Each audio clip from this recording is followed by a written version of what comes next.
Beleza.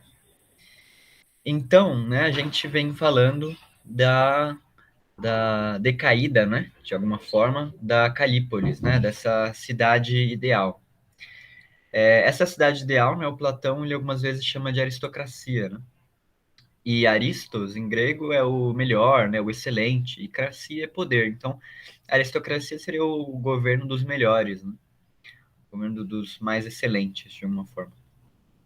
Só que, né, como tudo aquilo que nasce morre, né, inclusive as formas de governo, inclusive, né, todo projeto humano nasce e morre, né, todo projeto da natureza nasce e morre, inclusive as formas de governo. Então, mesmo que na sua origem elas tenham sido elaboradas de maneira perfeita, de maneira natural, essa maneira perfeita, maneira natural, ela também, né, inclui essa natureza de você decair, né, com o tempo, porque tudo que nasce morre, fato, né? E a aristocracia então vai decair, né, para uma timocracia que depois vai cair para uma oligarquia, depois democracia e tirania, né? Então, só para a gente relembrar, né, como é que de uma aristocracia evolui, decai-se, né, desculpa, para uma timocracia. Então, o primeiro ponto que o Platão coloca aqui é que os guardiões, né, eles teriam perdido o conhecimento de fazer que a sucessão do governo, né, chegasse somente àqueles com alma de ouro, né? No meio daqueles exercendo o governo acabariam, né, por conta dessa perda de conhecimento, que é um conhecimento, inclusive matemático, né, um conhecimento científico de como você cria, né, o bom governante. Essa perda de conhecimento leva que homens com alma de ferro, de prata, se misturem no meio dos governantes, né? E aí eles vão ser movidos por outras coisas que não só o legítimo amor pela sabedoria e a capacidade de governo, né? Daí decai-se para uma timocracia, quando os governantes decidem que eles não mais são servidores do povo, mas o povo é o seu servo, né? Então esse é o principal ponto, né, que leva à timocracia. Esses timocratas, então, eles vão, né, deixar de ter somente propriedades comuns entre si, ou seja, viver daquele modo em campanha, né, como Platão coloca, que os governantes devem ter, sem misturar-se com o dinheiro, né, e tal. E esses timocratas, então, vão começar a acumular propriedades, né, e começar a ser exceções à lei. Esse poder econômico que eles têm vão dar a eles, né, o direito de se tornarem exceções à lei. E daí, né, esse é o ponto de virada para que haja uma oligarquia. Porque a partir do momento em que as honras, né, não são mais o que é valorizado por esses timocratas, e sim o poder econômico que os faz escapar da lei comum, né, o que vai ser mais valorizado agora não vai ser as honras, mas o dinheiro, né, o poder econômico. Então, a partir daí, esses governantes que têm dinheiro vão elaborar um marco, né, vão desenvolver uma espécie de restrição para que só chegue ao poder quem também está imbuído de propriedades, também quem está imbuído de dinheiro, né? Ou seja, né, os humildes, os pobres, aqueles menos abastados, né, vão ser proibidos de exercer o governo, certo?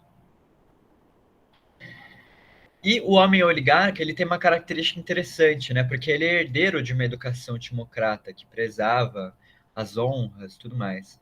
Só que, né, ele não conseguindo mais exercer as honras e ganhar prestígio com isso, né? Porque afinal de contas, o homem timocrático ele não exerce as honras, né? Ou seja, as atividades, né, virtuosas, simplesmente pelo exercício da virtude, né? Como faria um guardião.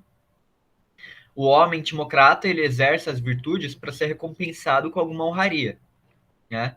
Com um elogio, com algum cargo, enfim, que, né, uma recompensa dessa virtude que ele vem praticando. Quando então, né, percebe-se que a virtude não vai dar nenhuma recompensa, o homem timocrata, ele facilmente abre mão dessa virtude em troca da recompensa dada pelo dinheiro, né? Porque ele não ama a virtude genuinamente, mas ele ama ela pelas suas recompensas, né? Só a gente lembrar, né, dos tipos de bem, né? Na qual começa o livro 2 da República. As virtudes, né? O homem, e essa é a opinião do homem timocrata, elas são somente amadas pelas suas consequências, mas elas mesmas são detestáveis, né? O exercício delas é detestável. Ok? Então, a partir daí, ele vira um homem oligarca, porque com o dinheiro ele consegue exercer o governo. E o homem oligarca, ele, porém, né, apesar de tudo, ele tem algumas qualidades interessantes, né? Ele é um homem que ele é constante, né? Ele é trabalhador, ele é temperante naquilo que gera algum gasto para ele. Então ele vai se conter ao máximo de gerar gastos desnecessários com desejos desnecessários. Então, por exemplo, ele não vai ser aquele tipo de rico, né? Que gasta o seu dinheiro com laudos banquetes, né? Ou então que gasta o seu dinheiro com uma propriedade magnífica, né? O homem oligarca, ele prefere ser contido nos seus gastos para que o dinheiro seja usado efetivamente para o que ele pode lucrar, né? Que é o poder, certo? Então, o que ele quer é essa contenção de dinheiro o máximo possível. Mas, né, se ele tem a oportunidade de dar laudos banquetes, né, de promover injustiças com o dinheiro dos outros, ele é o primeiro a fazer, né? Ele é o primeiro a ceder a essa temperança, a essa aparente constância que ele tinha. Então, ele é um homem dividido, né? Essencialmente, ele é um homem dividido, assim como é a cidade oligárquica. A cidade oligárquica ela é dividida entre ricos e pobres, né? Quando ocorre a divisão da cidade, o Platão, né? A gente pode pegar aquilo que ele falou também no discurso, né, da formação da cidade ideal, que é, né, a virtude maior para a cidade é ser unitária, né? Porque você só pode exercer a justiça dentro de um ambiente onde as coisas estão juntas, né? Há uma concórdia de interesses. Aqui, quando a cidade é dividida entre ricos e pobres, não existe mais essa concórdia. Não existe mais possibilidade de você movimentar a cidade inteira em prol de alguma coisa, né? E daí, então, né, começando então efetivamente o encontro de hoje, né, da oligarquia decai-se para uma democracia, né? E como que se decai para uma democracia? E o Platão começa de um jeito muito interessante, né? Ele diz o seguinte, que é impossível, né, mesmo para um oligarca, saciar esse desejo interno que nós temos da riqueza, de ser rico o suficiente, né? Nós nunca teremos dinheiro o suficiente, por mais que sejamos milionários, trilionários, né? Enfim, mais do que isso. Nada, né, de dinheiro será possível, né? Nem tanto de dinheiro será possível de suprir esse vazio, né? Gerado por esse desejo de enriquecer. Ele nunca vai ser saciado, esse desejo, certo? Como esse desejo nunca vai ser o bastante, as medidas para se adquirir cada vez mais e mais dinheiro vão se tornar cada vez mais e mais exploratórias, né? Cada vez menos dignas. Então, as pessoas vão ceder mais, né?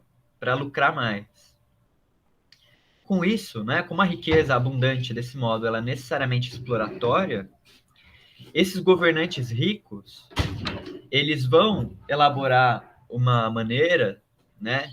De alguma lei que omitam aos cidadãos pobres, né, ou pelo menos aos cidadãos não ricos, de conseguirem ascender-se materialmente, né, e que tenham, por exemplo, um cuidado com o dinheiro que eles ganham.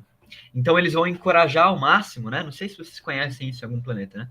Eles vão encorajar ao máximo um consumo inconsciente, um consumo desenfreado das coisas, né?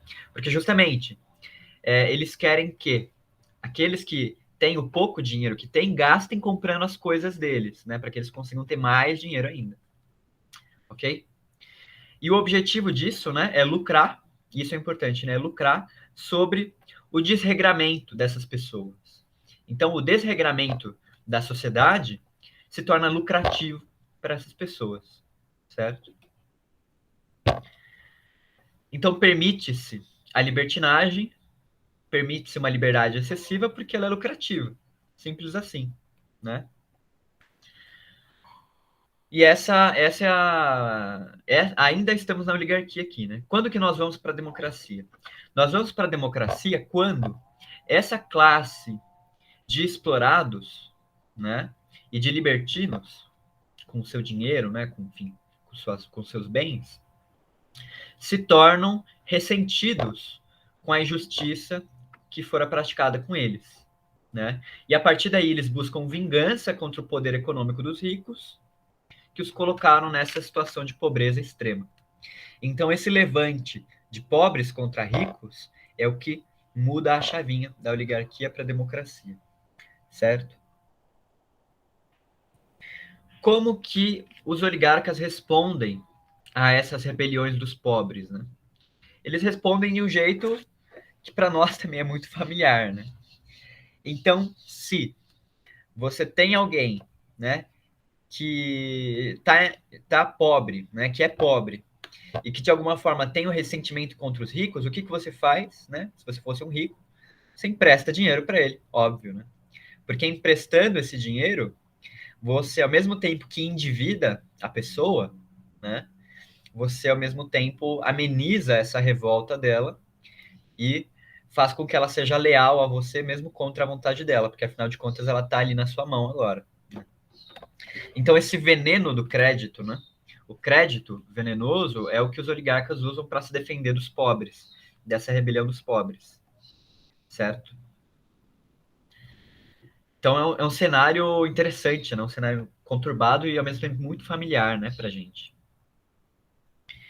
E o que acontece depois, né? Os oligarcas, eles não recebem mais, né, com o passar do tempo, eles não recebem mais a educação ginástica e militar que os timocratas recebiam, né? Muito menos a educação musical, né? Ou seja, do equilíbrio da alma, né? Enfim. Não recebendo essa educação musical, nem né, educação ginástica, eles vão se tornar frágeis de corpo e alma, né? E essa fragilidade de corpo e alma vai ser evidente, né? Porque a partir do momento que um ricaço, que está extremamente frágil de corpo e alma, se coloca do lado de alguém pobre, mas que, como Platão diz, né, é alguém marcado pelo sol, os músculos estão tensionados pelo trabalho laboral, né, pelo trabalho árduo. E mesmo que a pessoa não tenha um equilíbrio de alma, né, ela ainda tem aquele equilíbrio, aquela temperança gerada pela disciplina com o trabalho, né, pelo comprometimento com o trabalho diário, com a sobrevivência diária. Quando esse trabalhador, fustigado pelo sol e pelo trabalho, se encontra com o rico, frágil de corpo e alma, o que será que ele vai pensar? Ele vai pensar o seguinte, né? Olha, esses ricos que estão aí, eles só são poderosos na aparência, mas eles são frágeis, muito mais frágeis do que nós, e nós rapidamente podemos roubar-lhes o poder, né? Então, essa fragilidade dos ricos desperta o desejo de usurpadores do poder. E assim como num corpo frágil, qualquer situação, né, pode ser um gatilho para uma doença, nesse governo frágil, qualquer situação ela é pretexto para uma revolta, né, para uma insurgência, certo? E com essa revolta, com a, a, com a retirada forçada, né, a partir de um conflito dos ricos do poder, os pobres, então, né, tomam o poder, essa classe de ressentidos toma o poder e instaura-se, então, a democracia, né, o governo de todos, o governo do povo. Ok? Alguma pergunta até aqui?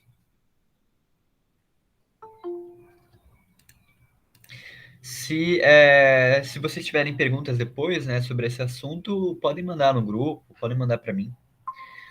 Mesmo que já tenha passado algum tempo, não tem problema não. tá, às vezes assistiram a gravação e falam, nossa, né? Como será que seria isso? Podem perguntar também, né? Podem me procurar.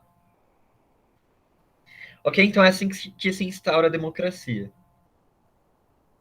E quais são as características dessa democracia, né? Desse governo que se instaurou, esse novo governo? E as características que se colocam aqui, e o Platão brinca com isso também, né? À primeira vista são excelentes, né? São excelentes. Porque, afinal de contas, o governo oligárquico e o governo timocrata era um governo despótico, né? Era um governo de o povo era o servo. E você não pode ter nenhum tipo de justiça quando você lida com alguém que você pensa ser o seu escravo, né? Mesmo que você respeite a pessoa, existe ali um declive, né? Um abismo intransponível que faz com que você mande e aquela pessoa obedeça, né? Mesmo os governantes da Calípolis tendo esse poder de mando, né? Não é um mando despótico, né? É um mando exercido na concórdia, porque tanto o povo quanto eles têm o consenso, né? Tem a mesma opinião de que são eles que devem estar no poder, porque eles são a melhor parte da cidade, né? Aqui não tem esse consenso, né? Na democracia, na oligarquia, muito menos da democracia, não tem o consenso de quem deve governar, tá? E as características da democracia, então, são as seguintes, né? Livre expressão, né? Todos podem falar o que quiserem. Licença, né? Então, licença de se ocupar com o que quiser também, né? Então, na democracia, rompe-se com aquele princípio da especialização, né? Na oligarquia já tinha se rompido, né? Porque na oligarquia você poderia vender e comprar bens, né? Mudar de profissão e tal. Mas então já não estaria certo, né? Mas agora na democracia rompe-se definitivamente mesmo, né? Com o princípio da especialização. Então você, né? Não, você não é obrigado a ser carpinteiro e desenvolver a perfeição da profissão do resto da sua vida, né? Você pode ser, sei lá, um ano carpinteiro, depois você pode, sei lá, fazer um bico de pintor, depois você pode ajudar na colheita, né, de uva, enfim, né? Depois você pode, né, enfim, mudar de profissão aos ventos, né? E a gente viu, né, já os argumentos do Platão contra isso, né? Mas não vou levantar de novo, né, os argumentos, mas é só para a gente entender, né, que na democracia essa liberdade fere o princípio da especialização, que no fim das contas é o princípio, né, originador da justiça, tá? E na democracia, né, nós encontramos todo o gênero de pessoas, de seres humanos. Ela é um tipo de governo colorida, né, como se fosse um bordado de várias faces, de várias formas, é um multiforme bordado. Então, ela é essa colcha de retalhos de vários tipos de seres humanos, de várias profissões, de vários temperamentos misturados juntos, sem uma ordem aparente entre eles, né? E essa colcha, né? Ela é bonita, a gente não pode negar, ela é bela, né? Porque, enfim, ela é espontânea, né? Ela é vivificante, né? Certo? O Platão ele vai dizer, né, que a democracia ela é como se fosse um grande bazar, no qual nós podemos encontrar tudo, né? Inclusive uma forma de pensar em uma boa constituição. E aqui que o Platão está falando, né? Evidentemente, o Platão ele está falando, né? No contexto histórico dele, de uma democracia. E é na democracia somente que o filósofo pode existir, né? O filósofo ele não tem lugar na oligarquia. O filósofo ele não tem lugar na timocracia, né? O filósofo ele também não vai ter lugar na tirania, né? Efetivamente. O único lugar onde o filósofo vai ter um lugar, né? Aliás, né, desculpa. O filósofo ele tem um lugar na aristocracia que é o lugar do desempenho do governo, né? Mas o filósofo, enquanto essa atividade livre, né? Se ocupar livremente dos assuntos, né? Do mundo, do amor à sabedoria, só é possível de acontecer, né? Só é possível de existir na democracia, certo? Então, o Platão, reconhecendo isso, que o filósofo ele só pode existir, né, dessa forma, assim como ele é, né, como nós somos, melhor dizendo, na democracia, ele vai falar que a democracia é um grande bazar no qual nós podemos pensar em tudo, inclusive uma forma de fazer uma boa constituição. Então, a crítica do Platão à democracia, ela, à primeira vista, ela é simples, né? Mas ela não é tão simples, porque o que o Platão levanta aqui é que a democracia, dentre todas essas formas de governo, é a única que possibilita que a gente pense algo fora dela, né? A única que possibilita o exercício livre da imaginação e da gente pensar como uma cidade boa pode ser, certo? Então, ok, ela tem os problemas relativos à liberdade excessiva, mas essa liberdade também faz com que aconteçam coisas boas, né? Certo? Eu vou ler para vocês um trechinho dessa parte, né? Tá em 557E. Deixa eu só pegar aqui, com licença.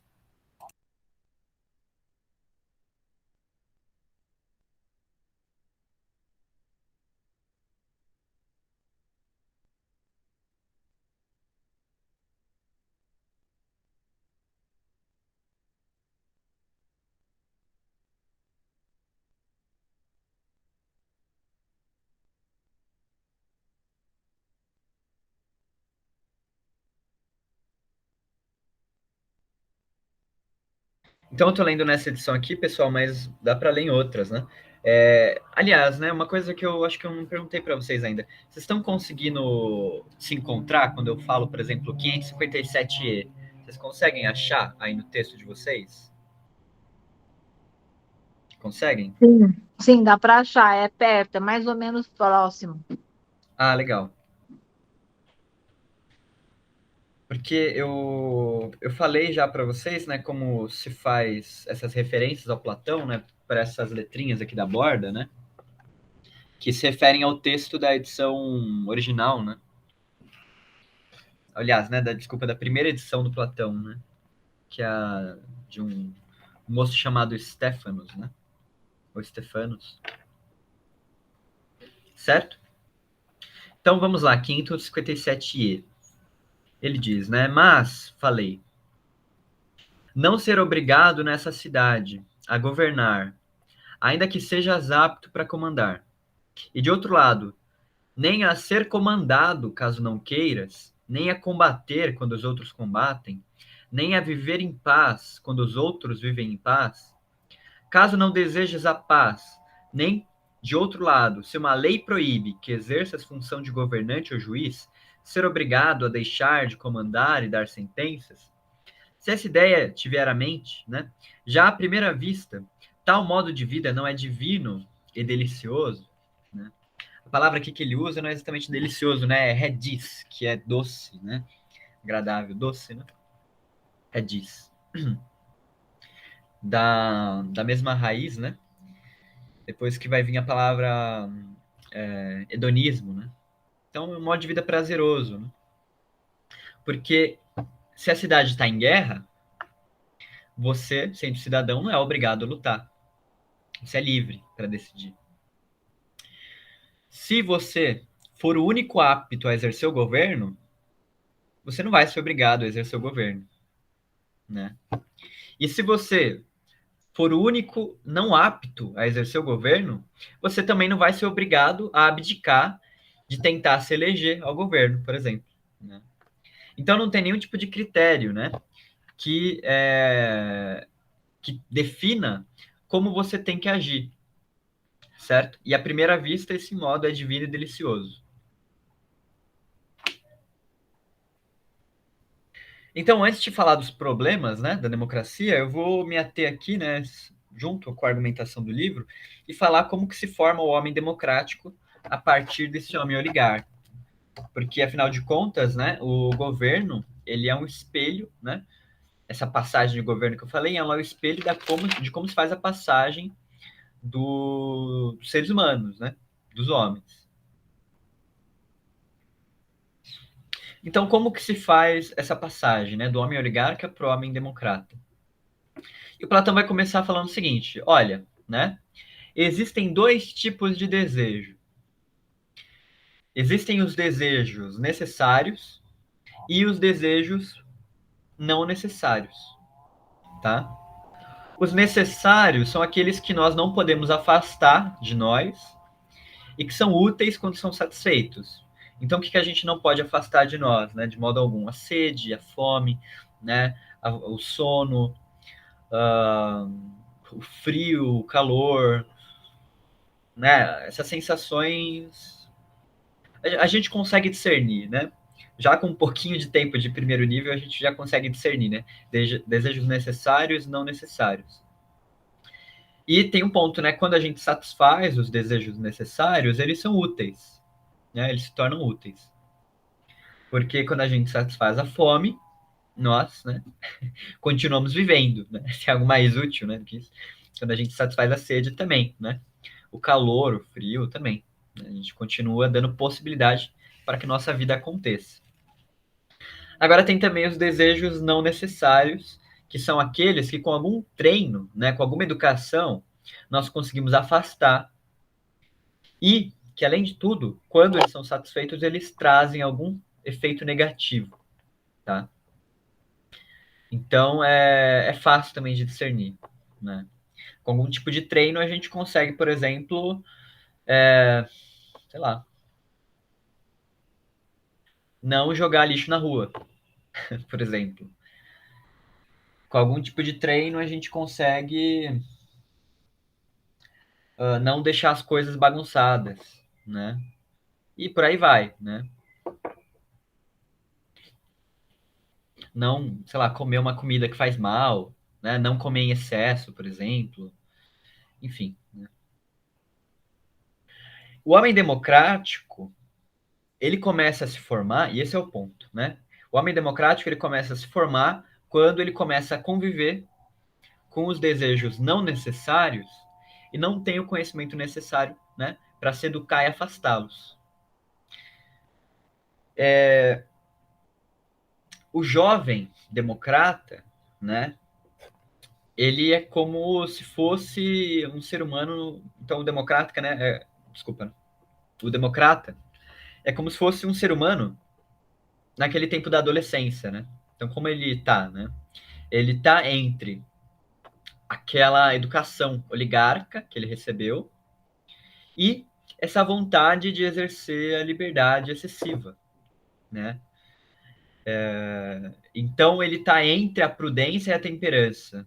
Falsos, porém, ainda assim, uma prudência e uma temperança da oligarquia e essa vontade de satisfazer os desejos não necessários esses que a gente viu, né, que provocam efeitos negativos, mas para um oligarca, né, provocam também o desperdício, né, a pobreza, certo? Porque o oligarca ele só é capaz de conter os desejos não necessários quando ele vê nessa contenção, né, uma possibilidade de um ganho material, ou de pelo menos de não ter um prejuízo, né? Então, por isso que o oligarca é contido. Por isso que o oligarca ele não vai, sei lá, dar altos banquetes, porque é caro, né? Simples. O oligarca ele não vai gastar o dinheirinho dele com essas besteiras, né? Ele vai gastar o dinheiro dele para ir atrás do poder, certo? Agora, o homem democrata, como ele percebe isso, né? Que o poder não é algo exatamente vantajoso, né? Digamos assim. Quer dizer, é algo vantajoso, né? Sempre. Mas essa satisfação de desejos necessários, ela é a vantagem no aqui e agora, né? Ok? Então ele se vê entre o pudor, né? Ou não, né? Dessa satisfação.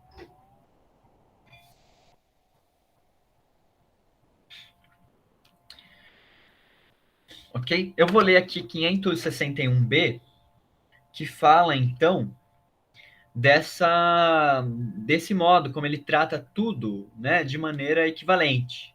Como o homem democrata ele não consegue fazer a diferença entre esses desejos não necessários, que a gente pode chamar de outro nome, né? Tem outro nome para isso, que são vícios, né? Entre os vícios e as virtudes. tá? Então ele se vê dividido entre eles, e aí, ao invés de optar por um, ele opta pelos dois, né? Pelo exercício esporádico dos dois. Então, eu vou ler aqui 561b, que com certeza a gente vai se identificar, né? Eu me identifiquei quando eu li. A gente vê que nós realmente somos homens democráticos.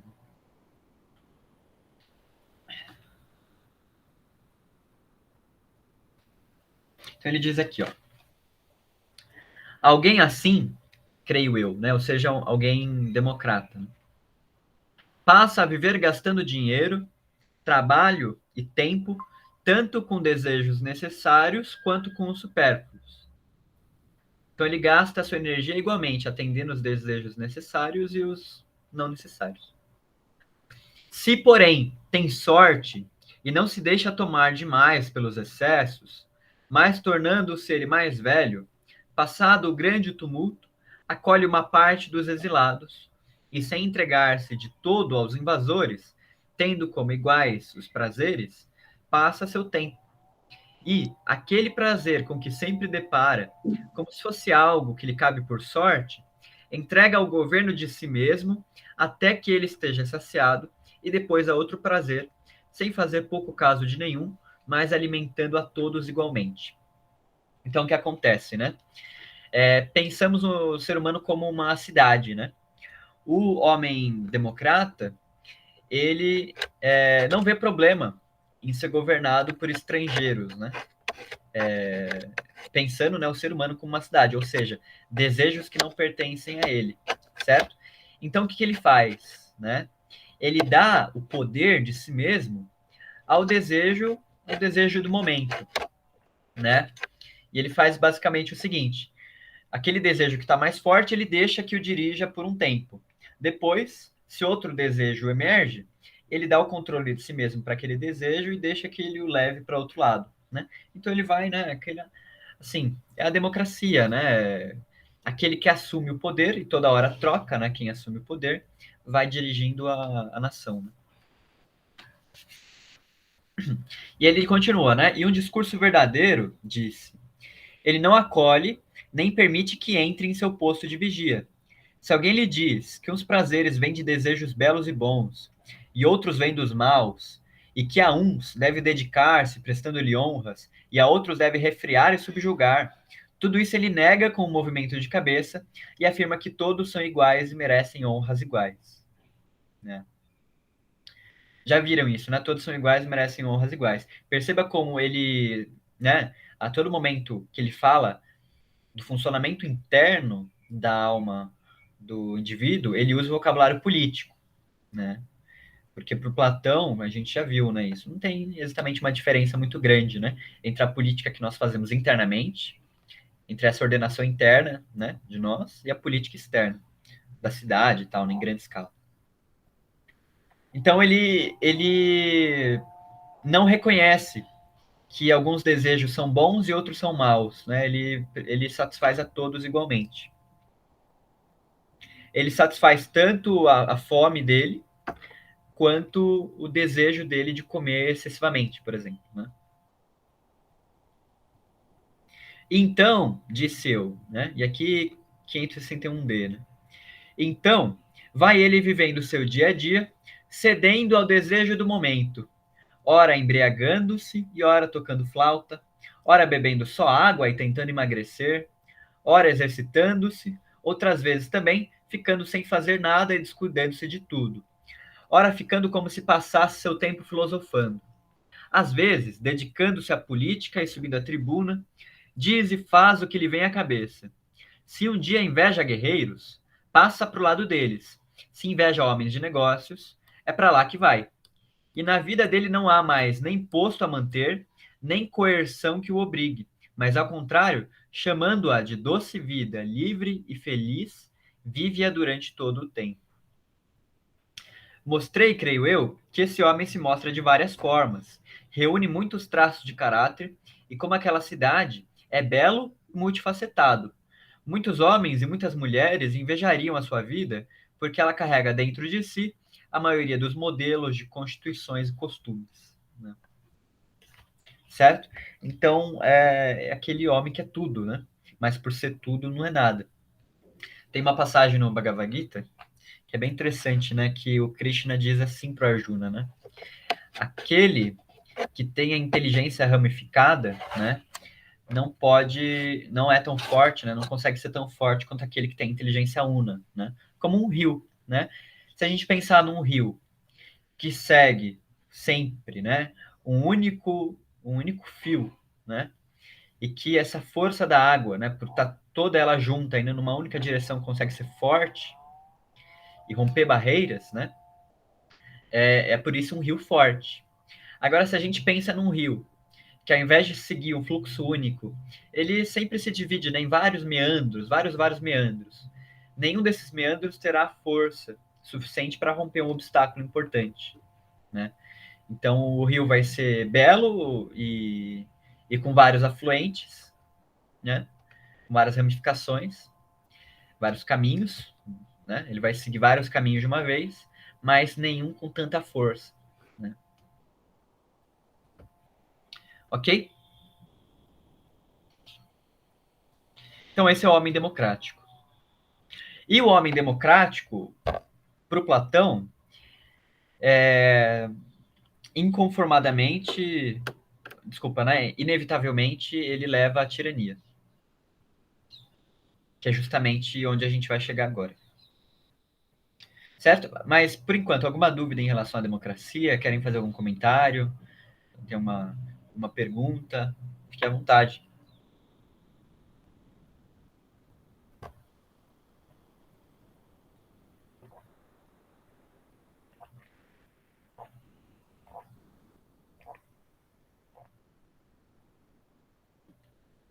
Ai, ai. Vamos lá. Então, a tirania, né? E como que se transita, né? Então, como que ocorre essa mudança? Ok, a democracia está estabelecida e tal, né? Como que a tirania se estabelece? Então, a tirania se estabelece da seguinte forma, né? O Platão ele começa assim, olha, quando você coloca a liberdade como o mais alto valor a ser prezado, isso inevitavelmente vai levar à ruína, né? Porque o que acontece? Os cidadãos dessa democracia, eles vão, né, punir os governantes que não lhe trazem uma vida agradável e livre, né? Se, por exemplo, sei lá, né, vou pensar, ó, num cenário que eu vejo extremamente assim, é o exemplo que o Platão usaria, talvez, se ele, né, que arrogante, né? Mas é o exemplo que o Platão usaria, né, se ele tivesse aqui hoje. Crise hídrica, né? Nós, ao longo do tempo, ao longo do ano, usamos a água com uma liberdade, né? Assim, com uma falta de preocupação e uma liberdade exacerbada. E aí o que acontece? Falta, né? A água, claro. E aí o governante, então, ele faz o seguinte, bom, né? Tenho que tomar alguma medida, já que essa situação não foi planejada, e vou então fazer um racionamento. E é o que as pessoas fazem. Ah, agora perdemos a nossa liberdade de usar água e a nossa vida não é mais tão agradável como era antes, então eu vou arrumar um jeito de punir esse governante, vou arrumar um jeito de falar mal desse governante, porque ele está me colocando um obstáculo à minha liberdade, né? Então é assim que agem, né, os cidadãos democratas, né?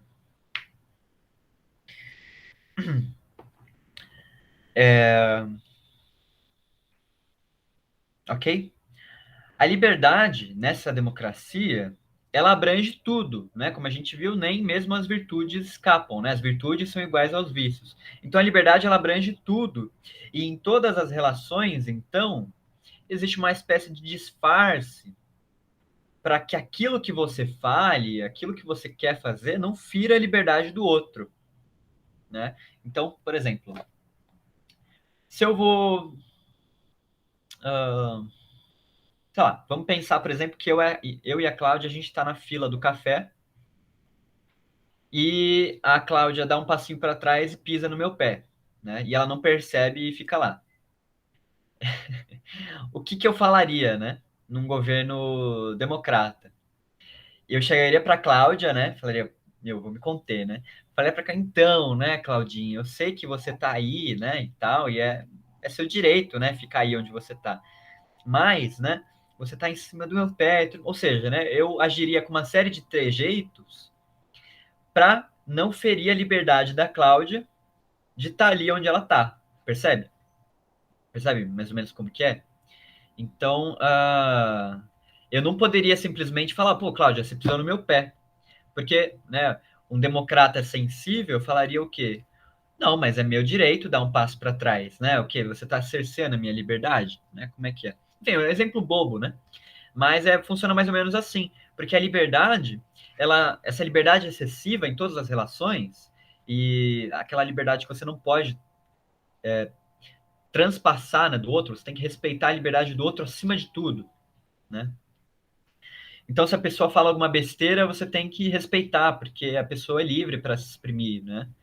Se a pessoa ela faz alguma maldade, você tem que respeitar, porque afinal a pessoa pode, né, enfim, não tem entendido, ela não teve educação, enfim, né? Já estou exagerando nos exemplos.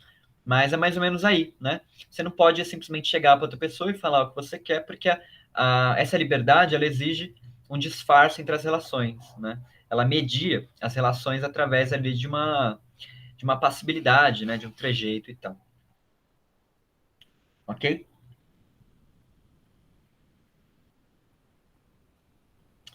É, Da mesma forma, né, a democracia prezando então a liberdade acima de tudo, e a liberdade aqui, né, já começa a virar um sinônimo de descompromisso, né?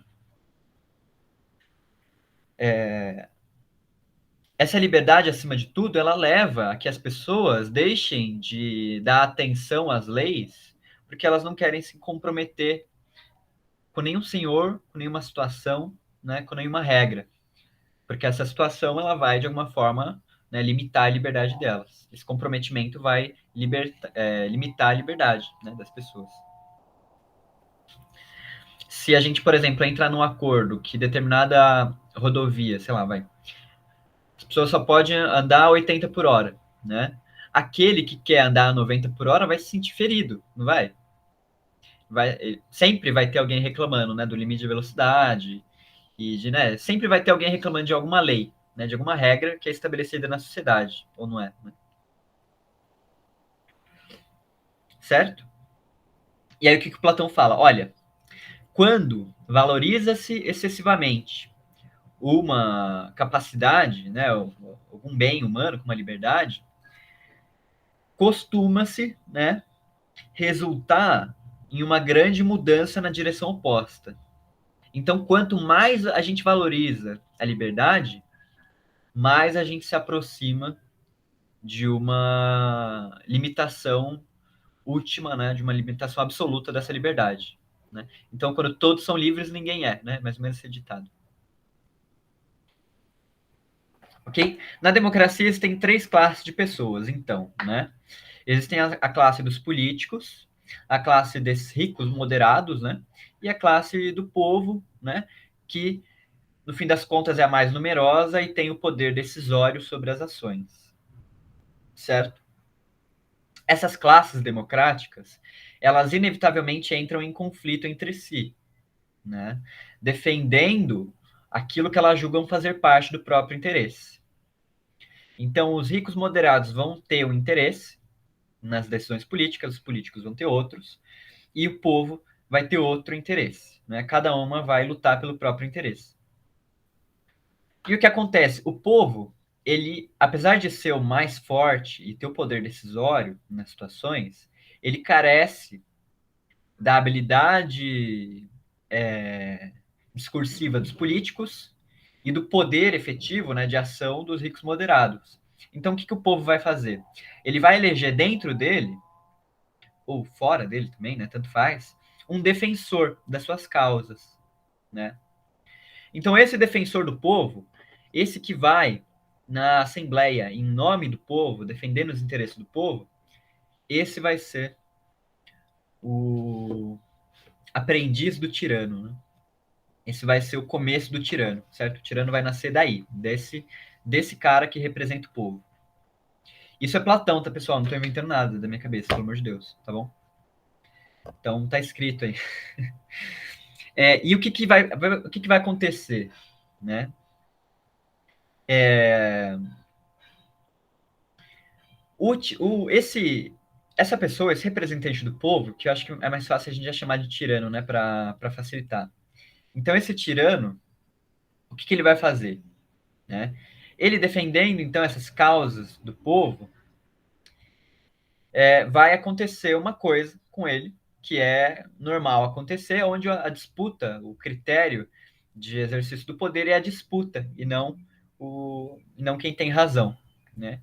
O que vai acontecer é que muito provavelmente o tirano ele vai ser alvo de algum tipo de conspiração, né? De algum tipo de calúnia ou mesmo alguma ameaça de morte, né? O tirano, então, alegando que existe essa conspiração, mesmo que ela seja falsa, né? Mesmo que a conspiração não exista, o tirano ele vai alegar essa conspiração. Então, o tirano, alegando que existe uma conspiração para matá-lo, ele pede. O que o tirano pede? Ele pede uma guarda, né? Na antiguidade era muito comum isso acontecer, né? Então, se existe um político eminente que está sendo ameaçado e a cidade precisa protegê-lo, né?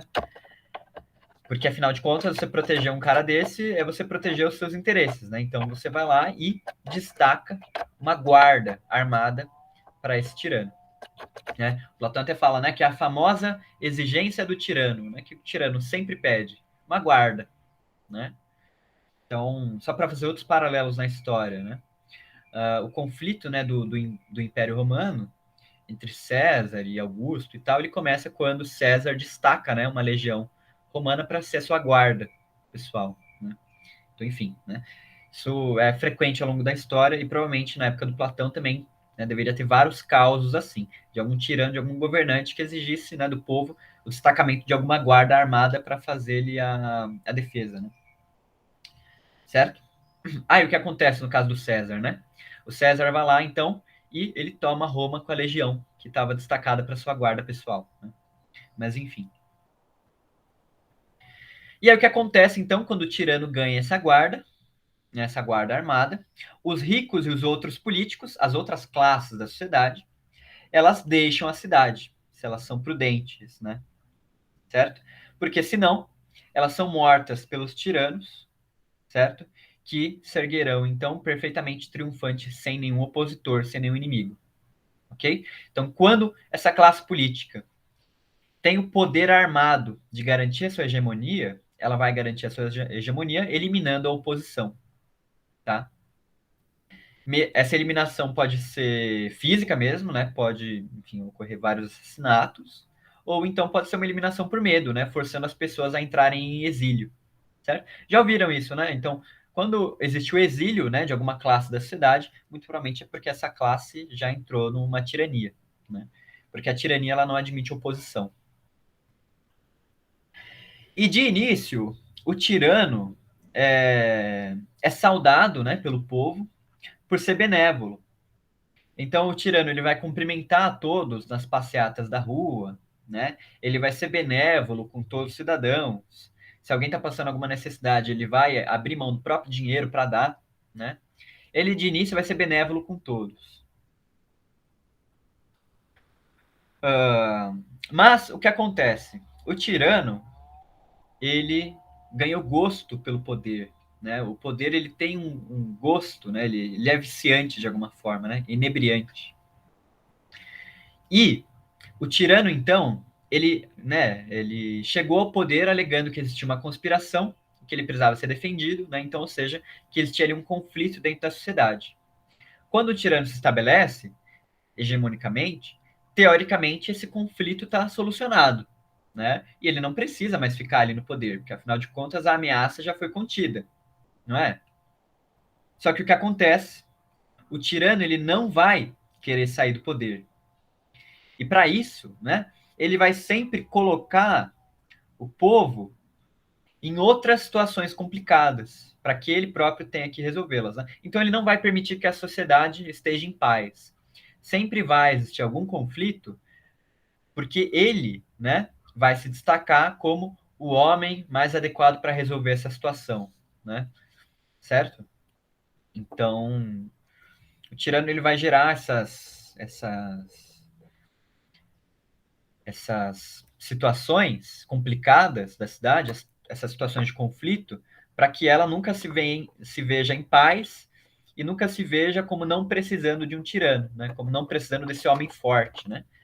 Para lhe dar as rédeas e dar as rédeas da sociedade e solucionar os problemas, né? Certo? Só que o que acontece, né? Esses conflitos sociais eles são custosos para a sociedade. Então, a guerra, né, que o tirano vai gerar para se manter no poder, ela vai negar a prosperidade e a força ao povo. Né? Ela não vai permitir que o povo viva uma vida boa. Né? A vida boa que foi prometida pelo tirano não vai conseguir ser executada, né? Não vai conseguir ser efetivamente vivida. Porque a guerra vai negar essa prosperidade. Ela tem um custo para a população. Né? O que acontece vai ser então que o povo, nessa eminência, né, de suprir, de fornecer equipamentos para a guerra, de fornecer soldados, de fornecer os recursos para a guerra, o povo ele vai se ver tão afeito à vida do dia a dia que não vai mais conseguir se ocupar com a política, né? Então é como se nós estamos tão ocupados aqui tentando trabalhar e tentando garantir a nossa sobrevivência que eu não tenho mais tempo de ir na Assembleia. Eu não tenho mais tempo de ver quais foram os decretos, né, daquele homem que está no poder. Eu não tenho mais tempo para me ocupar efetivamente de pensar o que é a política. Eu estou ali sobrevivendo, né, porque a sociedade está um caos, né, e a política ela começa a ser exercida por um só homem, que é o tirano, tá?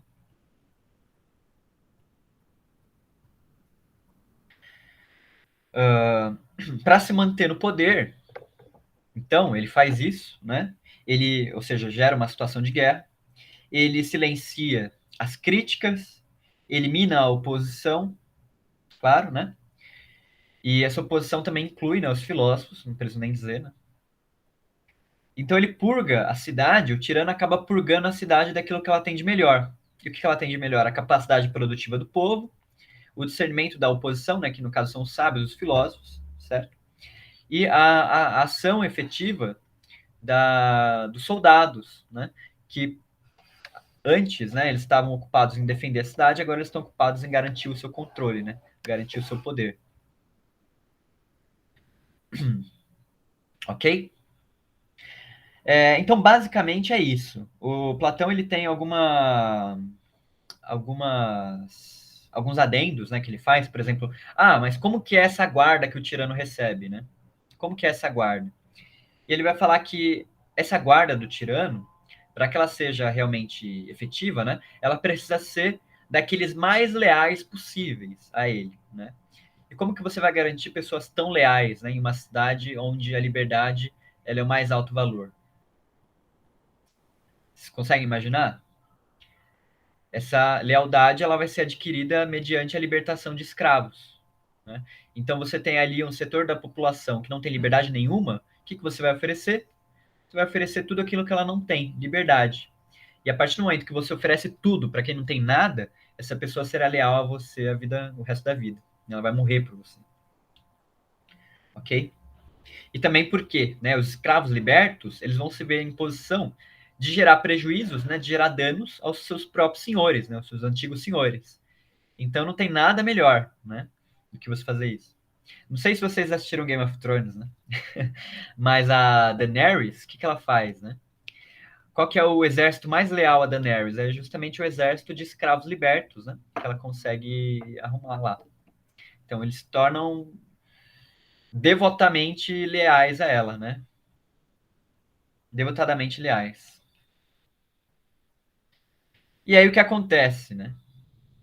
O povo, de repente, tem um estalo, né? Ele fala, meu Deus, né?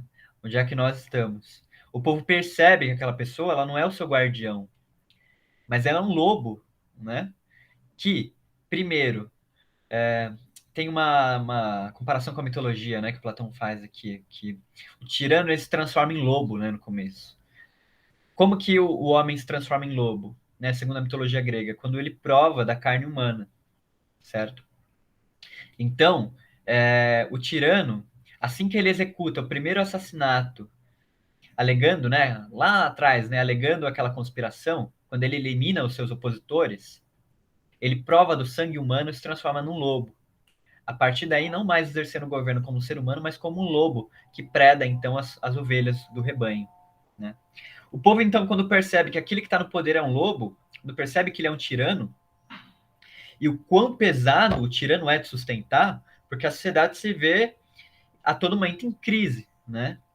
Então, tudo tudo começa a ficar caro, né? De alguma forma. A sociedade se vê em crise. Ele é pesado, o tirano é caro, né? Não só porque ele vive em luxo também, né? Mas porque ele coloca a sociedade em situações custosas, em guerra, em desentendimentos, e, enfim, né? Então o povo vai tentar expulsar o tirano daquele poder, como ele tinha feito com os oligarcas, né? Mas eles não vão conseguir. O tirano então passará a usar da força para manter o povo sob controle, certo? E aí eu vou ler para terminar o livro 569C.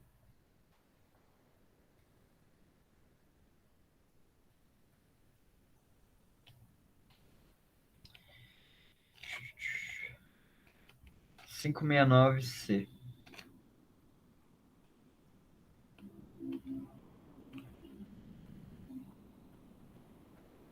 Aqui.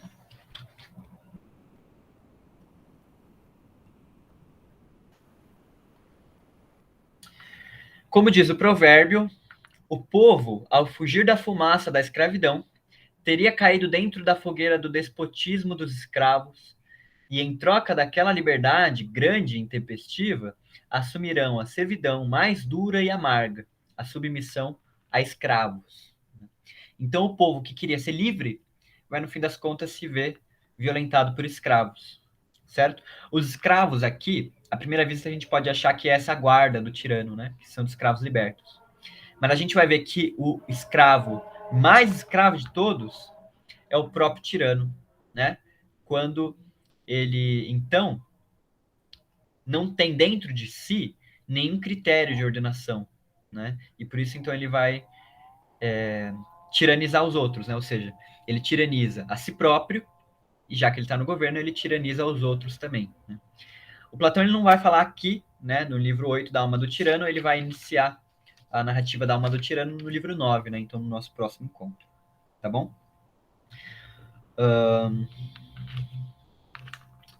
É isso, então. Fugindo, então, da fumaça da perda da liberdade, eles caem no despotismo mais cruel e amargo. Ok?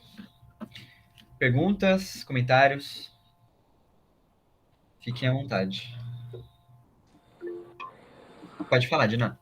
Alô? Alô? Pode falar. Eu, Adina. Sim, pode falar.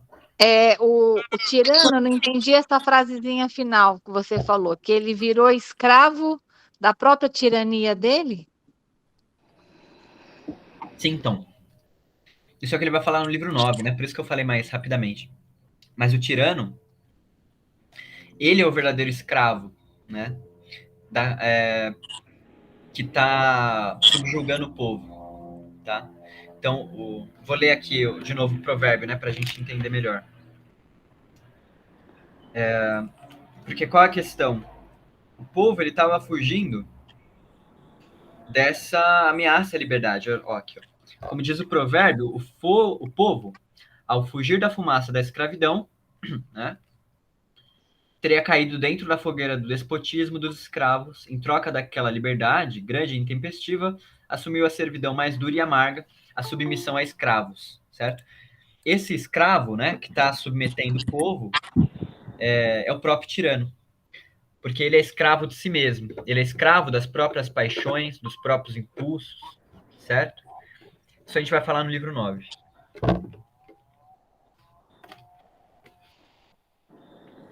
Ele é escravo porque ele é escravo das próprias paixões, esse é o ponto. Ele não tem razão, não tem equilíbrio, né? Ele é só... Ele é caótico, né? O tirano é caótico. Enfim, eu não vou fazer comparações com personagens reais, assim, né? Mas o tirano, ele é caótico. Uma hora, ele pensa uma coisa, depois ele pensa outra. Os decretos não são coerentes, né? Eles... Ele é contraditório, certo? Ele tenta fazer uma imagem, mas não consegue. Enfim, tirando essa pessoa caótica. Pode falar, Dina? Não sei se cabe aqui, mas uma pergunta. Na época de Platão, qual que era a forma de governo? Só uma curiosidade. Então, Platão, ele vive duas formas de governo, né?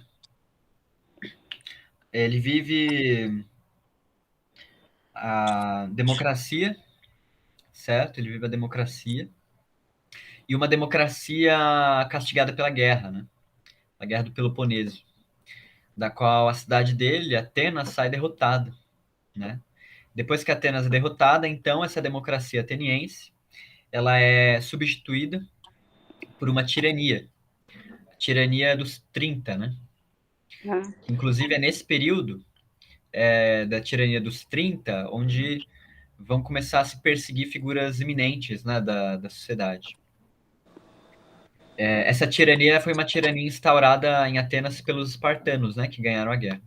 Depois, Atenas vai conseguir sair da tirania dos 30 e restabelecer a democracia, né? Instaurando vários julgamentos para tentar entender quem foram as pessoas da sociedade que apoiaram os 30 tiranos.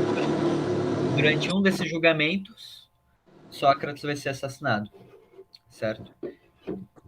Então Platão vive a democracia, depois a tirania e depois uma democracia meio, né, meio que matou Sócrates. Obrigada. Oi, pode falar.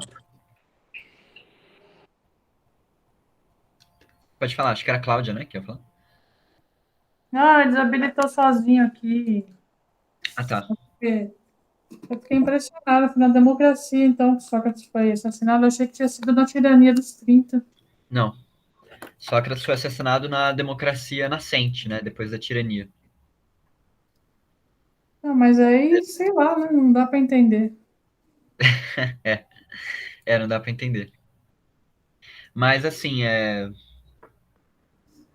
que a democracia espartana, desculpa, né, a tirania que Esparta instaurou em Atenas, ela era meio que uma tirania fantoche, né, para você colocar os desejos de Esparta sobre a cidade de Atenas, né? Como se fosse um governo fantoche, né? Então, sei lá, por exemplo, algum candidato apoiado pelo país rival, sabe? Algo assim. Seria como se...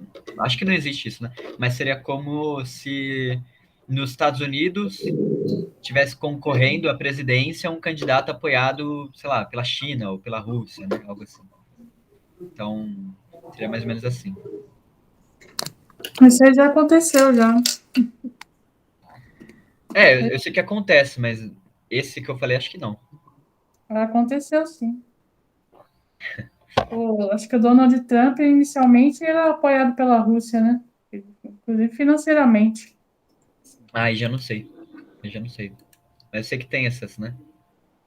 Essas conspirações. Assim. Mas você vê a bagunça que dá, né? Os caras pensam que tá fazendo uma coisa que vai dar certo, mas não dá. Sim. E assim, a democracia que matou Sócrates, né? Ela é o motivo pelo qual Platão escreve, né? Seus diálogos. Que a morte do seu mestre, ela coloca nele, né? Isso eu já falei em alguns momentos aqui. Um problema central na filosofia dele, que é o relativismo, né? Fala, ora, como a democracia pode ser justa, né? Se ela foi capaz de matar Sócrates no voto, né? No voto. Então, existe esse problema do relativismo e o que ele gera nas decisões do governo, né? Ele diz, ora, não é possível que essa sociedade que matou Sócrates, o homem mais justo, né? O cidadão mais justo de Atenas, seja justa. Logo, né? Eu tenho que investigar o que é a justiça em si, Esse espaço aqui é maravilhoso, né? ok?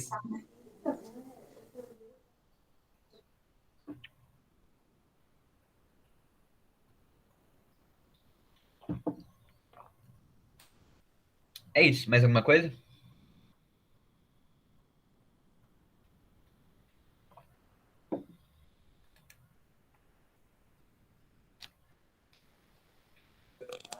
Ô, Henrique, Diga.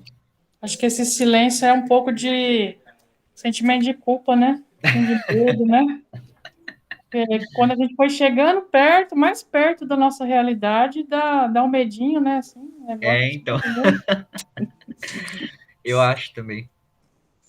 Eu acho também, sim. A primeira vez que eu li esse livro da República foi quando eu comecei a faculdade, né? Lá em 2018, né? E assim, foi impactante, né, também. Mas quando eu reli agora, né? Nossa, realmente bate aquele sentimento de culpa. Porque o que você percebe, né? Que o governo é espelho dos cidadãos. E que cidadão sou eu, né? Eu sou o cidadão aristocrata ou eu sou o cidadão democrata, né? Que ele falou ali, né? Um retrato até bem interessante, né? Ó, dá a mesma atenção aos vícios e virtudes, porque em determinado ponto ele se exercita, depois ele se descuida de tudo, depois ele come bem, aí depois ele come mal, né? Então, eu particularmente me identifiquei com essa parte. Então, sabe, a gente não pode exigir algum critério dos governantes se a gente não tem esse critério em nós, né? Como é que funciona isso? A gente está querendo que eles nos deem alguma coisa que nem nós podemos oferecer, né? Então, começa por aí mesmo, né? Não tem jeito fácil. Por isso que a proposta política do Platão está intimamente ligada à educação, né? Não tem como a gente mudar isso se a gente não se equilibrar, né? Se a gente não se dedicar efetivamente na nossa vida, né? Enquanto não houvesse despertar, né?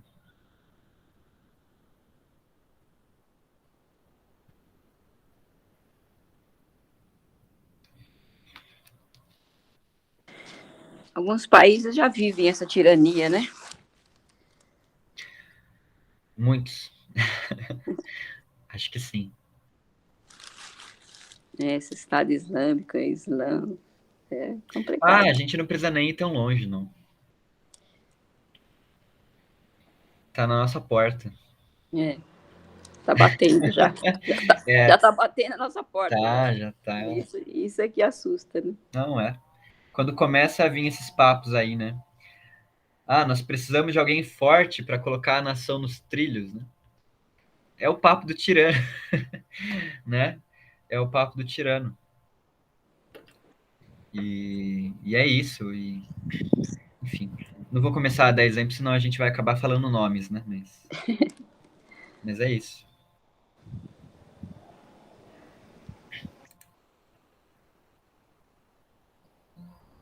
Beleza, pessoal? Então é isso. Aí a gente vai ver, né? A alma do tirano no livro 9. Porque o método, né, do Platão é assim, como o governo faz a transição, como o governo é e como é o ser humano, né, desse governo.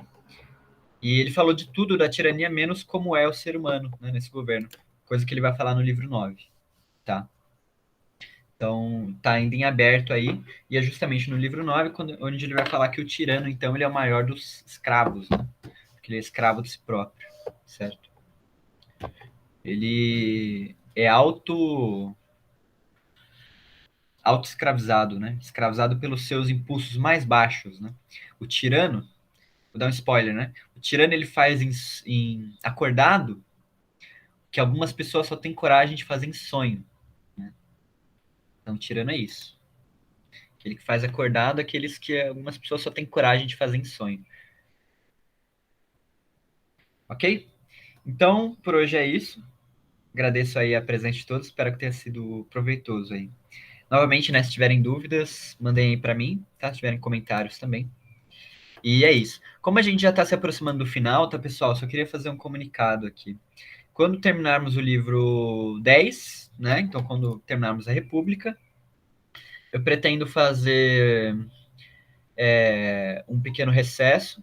Eu queria fazer um encontro, né, com vocês, mas eu já não sei se dá, tipo, presencialmente e tal. Acho que se a gente fizer um esforcinho, a gente consegue, né? Fazer uma confraternização, algo assim, para conversar, né? Mas depois disso, fazer um recesso e retomamos a carta 7 em janeiro, tá? Ok? Ali na terceira semana de janeiro, tá bom? E aí, nesse recesso, tá? Já adianto que aí eu não vou pedir contribuição de vocês, tá? Porque, enfim, tá em aberto ali, tá bom? Muito bom. Obrigada, Ok, então. obrigada. Bom final de Então é semana. isso. Obrigado, pessoal. Até mais. Obrigado, Henrique. Obrigado, pessoal. Obrigado. Obrigado.